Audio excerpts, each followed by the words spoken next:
ये कहानी है एक ऐसी लड़की की जो अपने फादर को मारने के जुर्म में जेल चली जाती है और इस जेल में उसके साथ सब जबरदस्ती इंटीमेट होते हैं। अब वो लड़की इस जेल से कैसे निकलती है और उसके साथ क्या क्या होता है ये हम इस मूवी के एक्सप्लेनेशन में देखेंगे।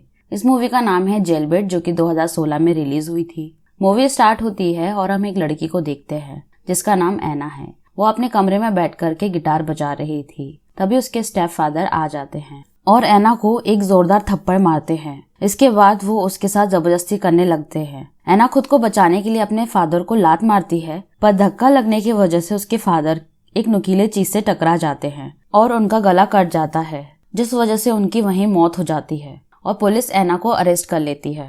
कोर्ट में एना खुद को बेकसूर साबित करने की बहुत कोशिश करती है, पर उसकी कोशिश बेकार जाती है और उसे 4 साल की सजा हो जाती है। अब एना को जेल में भेज दिया जाता है, जहां हम जेल के वार्डर फ्रैंक को देखते हैं। वो उन लड़कियों से कहते हैं कि तुम सबको यहाँ के रूल फॉलो करने होंगे। अगर तुमने ऐसा नहीं किया तो तुम्हें कड़ी से कड़ी सजा दी जाएगी। इसके बाद एना अपने सेल में चली जाती है, जहाँ उसकी मुलाकात जैमी नाम की लड़की से होती है। जैमी यहाँ 5 साल से जेल में थी और वो ज्यादा बात नहीं करती, पर एना को देख करके जैमी उसके तरफ अट्रैक्ट होने लगती है। अगले दिन जब एना काम कर रही थी तब उसके पास कोडी नाम की एक लड़की आती है जो व्हाइट ग्रुप की हेड होती है और वो एना से कहती है कि तुम हमारे ग्रुप में शामिल हो जाओ। पर एना उस ग्रुप में शामिल होने से मना कर देती है क्योंकि उसे अकेले रहना पसंद था। पर कोडी उसे कहती है कि यहाँ ऐसा नहीं चलेगा। अगर तुम अकेली रहोगी तो बाकी के कैदी तुम्हारे साथ बहुत बुरा व्यवहार करेंगे। पर एना उसकी बात नहीं सुनती, इसलिए कोडी उस पर गुस्सा हो जाती है। एक बार जब एना सफाई कर रही थी तभी वहाँ कोडी आती है और ग्रुप की सारी लड़कियां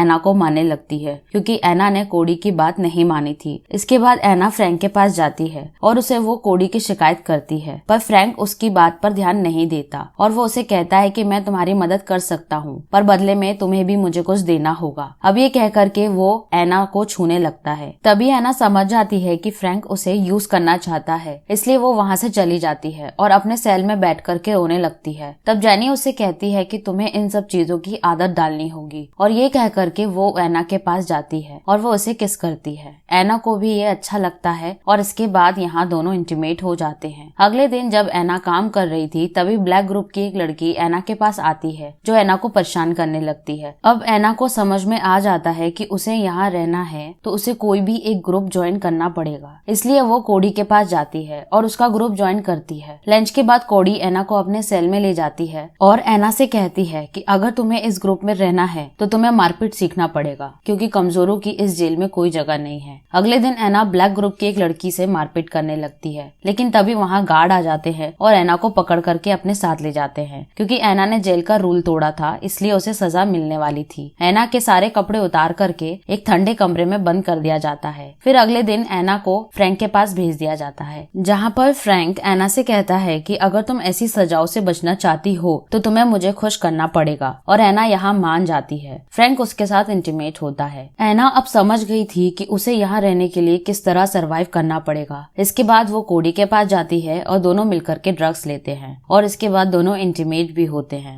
ब्लैक ग्रुप की लड़की एना से बदला लेने के लिए आती है जिसे एना ने पहले मारा था। यहाँ दोनों ग्रुप के बीच फाइट हो जाती है। इस फाइट के जिम्मेदार फ्रैंक फिर से एना को ठहराता है क्योंकि फ्रैंक एना के साथ फिर से मजे करना चाहता था। फ्रैंक फिर से एना को अपने ऑफिस बुला करके उसके साथ इंटीमेट होता है और उसके बाद वो एना से कहता है कि अगर तुम्हारी कंप्लेंट फिर से आई तो मैं तुम्हें बहुत ही टॉर्चर करूंगा। अब एना इन सब चीजों से बहुत ही परेशान हो जाती है, इसलिए अब वो बहुत ज्यादा ड्रग्स लेने लग जाती है। अब ज्यादा ड्रग्स लेने की वजह से कोडी एना को समझाती है, पर एना उसकी बात नहीं मानती, जिससे गुस्सा होकर के कोडी एना को अपने ग्रुप से निकाल देती है। ब्लैक ग्रुप को जब पता चलता है कि कोडी ने एना को अपने ग्रुप से निकाल दिया है तो वो उससे बदला लेने आती है और एना की बहुत गंदी वाली पिटाई करती है। अब एना बहुत बड़ी नशेड़ी बन गई थी। जेल में उसे 2 लड़कियां मिलती है जो हर वक्त नशे में रहती थी, पर एना भी उन दोनों के साथ मिल जाती है और पूरे दिन नशा करने लग जाती है। एक दिन जेनी उसे समझाने की कोशिश करती है, पर एना उसकी बातों को इग्नोर कर देती है। एक दिन एना फिर से ब्लैक ग्रुप की लड़कियों से बदला लेने जाती है और यहाँ इन दोनों की बहुत जमकर फाइट हो जाती है। इस फाइट का इल्जाम एना पर आता है और उसे फिर से उसी ठंडे रूम में रखा जाता है, लेकिन फ्रैंक उसे उस रूम से बाहर निकाल लेता है। बाहर निकालते ही एना फिर से नशे करने लग जाती है, लेकिन इस बार कोडी उसे देख लेती है। वो उसे समझाने की कोशिश करती है, लेकिन तभी वहाँ गार्ड आ जाते हैं। इस बार गार्ड्स के साथ फ्रैंक भी था। यहाँ एना अपने आप को मारने की कोशिश करती है, पर एक गार्ड उसे बचा लेता है और एना को फिर से उसी ठंडे सेल में बंद कर दिया जाता है। अब एना ड्रग्स के बिना नहीं रह सकती थी और ड्रग्स न मिलने की वजह से एना बहुत बीमार हो जाती है। एक बार जब उसे खाना दिया जाता है तब वो खाने की प्लेट को तोड़ करके अपने हाथ की नस काट लेती है। तभी एक गार्ड उसे देख लेता है और उसकी जान को बचा लेता है। एना को अब कई दिनों तक मेडिकल रूम में रखा जाता है, जहाँ जैन नाम की नर्स उसकी बहुत अच्छे से ख्याल रखती है। ठीक होने के बाद एना अपने सेल में जाती है और अपने शोल्डर पर बने हुए ग्रुप के टैटू को मिटा देती है। कोडी को जब ये बात पता चलती है तो वो उस पर बहुत गुस्सा हो जाती है और एना का गाल काट देती है। एना जब मेडिकल रूम में होती है तब फ्रैंक उससे मिलने आता है और एना को बहुत ही गंदी तरीके से छूने लगता है। जैन ये सब देख लेती है। जब फ्रैंक चले जाता है तब एना से फ्रैंक के बारे में पूछती है। तब यहाँ एना जैन को फ्रैंक के बारे में सब बता देती है। यह सब जानने के बाद जैन फ्रैंक के ऑफिस जाती है और वो उसे कहती है कि वो उसकी सच्चाई सबको बता देगी। फ्रैंक को इसके इस बात पे बहुत गुस्सा आता है और वो जैन को मरवा देता है। एना को जब ये बात पता चलती है कि जैन को फ्रैंक ने मरवा दिया है तब उसे बहुत दुख होता है। अगले दिन फिर से फ्रैंक एना के साथ इंटीमेट होता है। अब एना बहुत ज्यादा परेशान हो जाती है, इसलिए नेक्स्ट डे एना कोडी के पास जाती है हेल्प मांगने के लिए और फ्रैंक की सारी बातें उसे बता देती है। कोडी उसे अपना एक मोबाइल देती है और फ्रैंक की सारी हरकतों को रिकॉर्ड करने को कहती है। फ्रैंक जब एना के साथ इंटीमेट हो रहा था तब एना सारी हरकतों को रिकॉर्ड कर लेती है। तभी नेक्स्ट सीन में सीनियर पुलिस ऑफिसर एना से पूछताछ करने आते हैं। तभी एना फ्रैंक का वीडियो दिखा देती है जिसमें फ्रैंक एना के साथ इंटीमेट हो रहा था। इसके बाद फ्रैंक को अरेस्ट कर लिया जाता है और एना से सीनियर ऑफिसर्स माफी मांगते हैं और उसकी सजा को भी खत्म कर दिया जाता है। एना को जेल से रिहा कर दिया जाता है। इसी के साथ हमारी ये मूवी खत्म हो जाती है। सो फ्रेंड्स, अगर आपको मेरा ये वीडियो पसंद आया हो तो इस वीडियो को एक लाइक और चैनल को सब्सक्राइब करना ना भूलें। मैं मिलती हूँ आपसे अगले वीडियो में, तब तक के लिए अलविदा।